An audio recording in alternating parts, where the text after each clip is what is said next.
Bu xabardan boshingiz yorilib ketadi.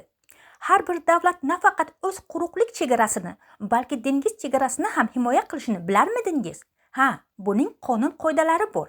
Xabar tarqaldi.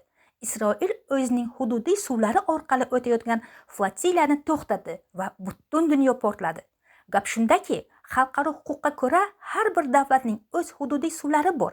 Odatda ular sohildan 12 dengiz mili masofagacha cho'ziladi.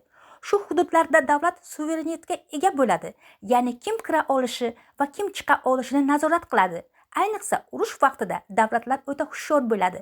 Rostini aytganda, men doimo o'z hududlarini himoya qilish normal deb hisoblaganman. Shunday emasmi?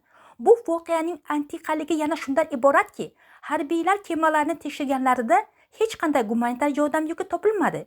Kemalar yordam olib bormayotgan ekan, ularning asl maqsadi nima edi? Ba'zan shov-shuvli xabarlar voqeaning yarmini yoritadi. Shu uchun shov-shuvli xabarni eshitganingizda yodda tuting, voqeaning ortida qonuniy sabab yotadi.